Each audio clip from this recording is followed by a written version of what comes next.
Amis internautes, chers spectateurs de Communication Wandi, bonsoir. Nous émettons en direct de la rivière à Palmyre à Abidjan, Banao Nambo, pour vous présenter une humaniste, une dame que nous avions suivie depuis belle lurette, dans ce qu'elle pratique comme activité humanitaire. Alors donc, nous allons lui donner la parole afin qu'elle puisse expliquer au monde entier ce qu'elle est et ce qu'elle fait et pourquoi elle le fait. Bonsoir madame. Bonsoir, je suis Blé Émilie, je suis ivoirienne, je suis fonctionnaire, je suis dans l'économie et les finances et je suis la présidente fondatrice de l'ONG Repas d'amour. L'ONG Repas d'amour est une ONG qui lutte contre la faim en général et en particulier qui lutte contre la faim dans le milieu scolaire. Voilà. Alors, madame Émilie Blé, vous avez dit, donc vous êtes fonctionnaire d'État et de la douane, c'est ça. Et madame, qu'est-ce qui a bien pu vous inspirer en tant qu'agent de douane de basculer dans l'humanitaire? Nous savons bien que vous conciliez les deux. Qu'est-ce qui a bien pu vous motiver à vous pencher sur cette activité? Merci, M. Banao. Déjà, j'ai eu, moi, une enfance difficile. Il y a mon enfance difficile et il y a aussi le fait que, à travers les lectures, à travers les enseignements de ma religion, j'ai découvert que chaque être humain a une mission sur cette terre. Donc, mon enfance, les difficultés de mon enfance et l'état révélé de ce que chaque être humain a une mission sur la terre, voilà les deux choses qui ont généré en moi la création de l'ONG Repas d'amour, donc ce qui a suscité mon intérêt pour les actions sociales envers les personnes démunies et particulièrement envers les élèves. Et depuis quand est-ce que vous avez commencé cette activité, madame? Et vous avez donné les motivations, bien sûr. Et depuis quand vous avez commencé cette activité? Depuis, je dirais dans l'informel, je dirais depuis le 2009. Mais c'est en 2016 que nous avons eu notre agrément au niveau de l'État de Côte d'Ivoire et nous sommes répertoriés au journal officiel de la Côte d'Ivoire. Donc, nous sommes en 2019, donc nous allons dire depuis 4 ans déjà, officiellement, que nous exerçons dans les actions humanitaires. Madame, ce domaine étant vaste, comment est-ce que vous vous prenez et comment est-ce que vous le manifestez, cette aide-là? Pratiquement, voulez-vous expliquer un peu dans les détails comment vous vous y prenez? Nous avons, au niveau de l'ONG Repas d'amour, les premières activités ont commencé en 2016, comme je l'ai dit tout à l'heure.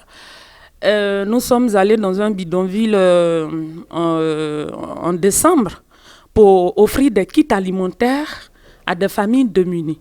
Parce que tenez-vous bien que il y a des familles qui n'ont même pas la possibilité de donner un repas à un enfant les jours de Noël en Côte d'Ivoire. Il y a des familles qui n'arrivent pas à avoir un repas le jour du réveillon comme le jour de l'an. Donc en 2016, en 15 familles que nous avons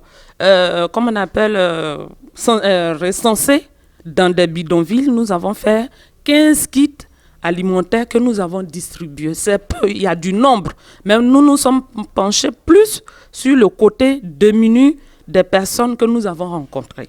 Ensuite, nous, chaque année, depuis 2017, pendant les examens à grand tirage, comme le CEPE, le premier examen scolaire en Côte d'Ivoire, nous nous rendons en zone rurale, dans les campagnes, dans les centres de composition, et nous faisons gratuitement à manger aux enfants qui viennent composer. Les enfants dans ces villages-là quand il y a, je vous explique, quand il y a les compositions en Côte d'Ivoire, un village est choisi comme centre de composition. Et ce village qui est choisi, les autres candidats des autres écoles des villages environnants viennent composer dans ce centre.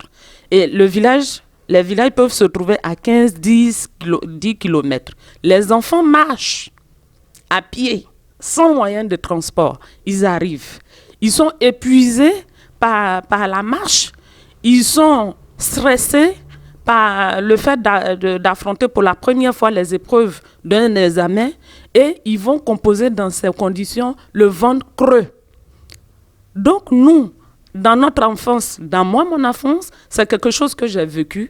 Alors j'ai décidé d'apporter mon aide à ces enfants-là pour les soulager de la faim, afin qu'ils ne composent pas dans les conditions optimales, mais quand même dans des conditions, les soulager afin qu'ils soient moins stressés pendant leur composition. Donc, quand nos équipes arrivent, nous mettons une organisation, 1 semaine, 2 semaines en place, voilà, sur la supervision de la chefferie du village, avec le directeur de l'école, avec l'inspecteur de la circonscription en question. Nous organisons les femmes, nous donnons les vivres.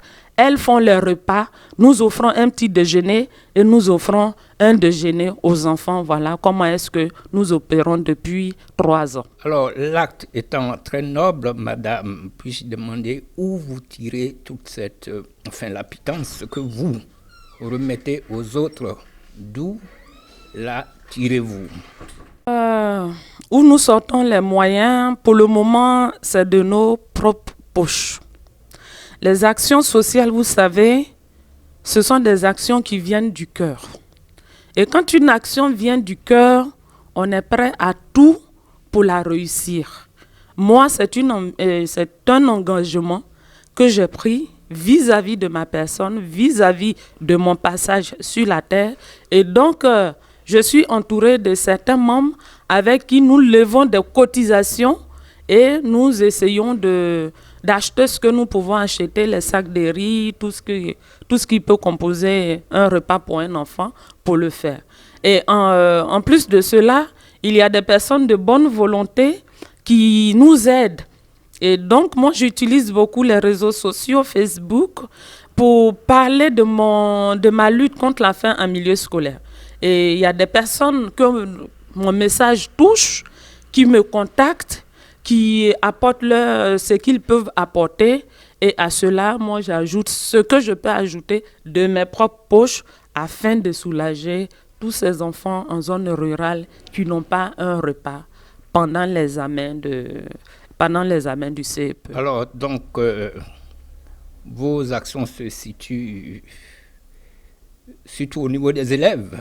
Quand est-ce que vous existez et combien d'actions vous avez posées? Donc, nous existons depuis 2016. Et la première action, c'était la distribution de kits alimentaires en décembre dans un bidonville en Dokwa, Yopougon en Dokwa, château, voilà, à 15 familles. Ensuite, nous faisons quand même des arbres de Noël. L'an passé, nous avons fait un arbre de Noël, c'est-à-dire nous avons trouvé un Père Noël et nous sommes allés dans des bidonvilles pour distribuer des petits cadeaux, des petits présents aux enfants. Et puis, quand nous posons ces actions-là, c'est beaucoup d'émotions parce que aller dans un bidonville et entendre une mère de famille dire que grâce à vous, mon enfant a pu voir un Père Noël, franchement, ce sont des paroles qui touchent. Ce sont des paroles qui touchent. Et les émotions ne finissent jamais quand nous partons faire nos actions. Et donc, en 2017, pour notre projet que nous appelons Examen sans la faim, qui nous tient vraiment à cœur, 2016, nous avons commencé dans un centre de composition et nous avons à Diapléan, dans la sous-préfecture de Béoué-Ziviao, c'est dans le département de Bangolo. Voilà, c'est à l'ouest de la Côte d'Ivoire. Nous avons offert 500 repas. Les 500 repas, 300 pour les élèves Et les 200 autres repas, c'était pour les enfants, les personnes du 3e âge qui étaient là et les parents qui venaient accompagner leurs enfants et les enseignants même qui supervisaient les examens. Voilà. Parce que les enfants sont petits, ils ont 9 ans, ils ont 10 ans, ils viennent passer le CPE, ils marchent à travers la forêt, ils se font accompagner par leurs parents. Donc quand nous faisons la nourriture pour les candidats, nous en faisons aussi pour tout ce monde autour.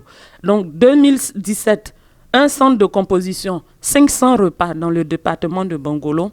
2018, nous faisons 4 centres de composition dans 2 départements, le département de Toulepleu et le département de Bongolo.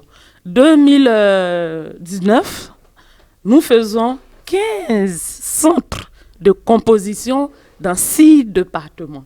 Et ça, ce sont des personnes, comme je l'ai dit tantôt, qui ont épousé notre combat à travers nos publications sur les réseaux sociaux et qui nous ont approchés, qui nous ont demandé comment se fait le projet.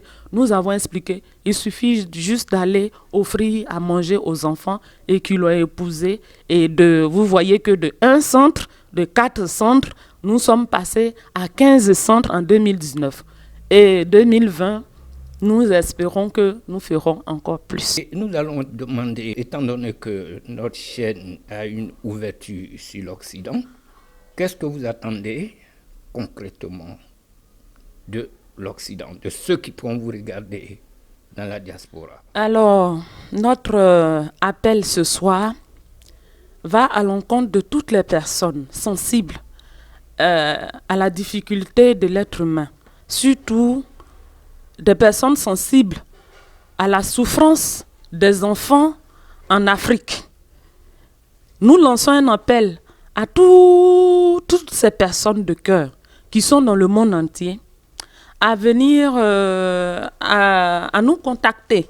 Voilà, à nous contacter et surtout à se déplacer pour venir poser les actions sur le terrain avec nous. Une chose est de dire à quelqu'un, viens m'aider, j'ai besoin de ci, j'ai besoin de ça. Mais moi, je propose plutôt à toutes les personnes de cœur, à ces femmes, à ces hommes, à travers le monde entier, qui ont envie d'apporter un repas à un enfant, de se déplacer, de venir en Côte d'Ivoire, d'aller sur le terrain, en zone rurale avec nous, de toucher de leurs mains les réalités de ces enfants, de nous suivre dans nos actions. Et si elles sont touchées par ce que nous faisons, volontiers, qu'elles nous apportent leur aide et ça nous fera énormément plaisir. Donc nous invitons toute la diaspora, nous invitons toutes les personnes de cœur à venir découvrir les réalités, les difficultés que vivent les enfants dans les zones rurales. La faim ne doit pas envoyer un enfant à l'échec. La faim est l'une des grandes causes de grossesse, de l'échec et de l'abandon scolaire. Juste pour un repas, un enfant ne doit pas abandonner les études. Alors nous lançons un cri de cœur à travers le monde entier afin que les personnes épousent notre combat et nous y accompagnent. Amis spectateurs, je dois signaler que l'ONG se nomme Repas d'amour, c'est ça, Repas d'amour, et est basé à Abidjan en Côte d'Ivoire. Alors, vous allez présenter vos collaborateurs. Vous savez, quand on commence quelque chose, il faut avoir des personnes qui partagent la même vision que vous. Et sans grands moyens, ces personnes que je vais vous présenter et moi avons travaillé toutes ces années depuis 2016. Et donc, juste à ma droite, il y a M. Sela Patrice, qui est le secrétaire général adjoint. Sela Patrice est un étudiant qui a la maîtrise, maîtrise en sociologie. Il est juste à ma droite. En face de moi, nous avons Guy Théophile qui est conducteur de tracteur dans une entreprise BTP.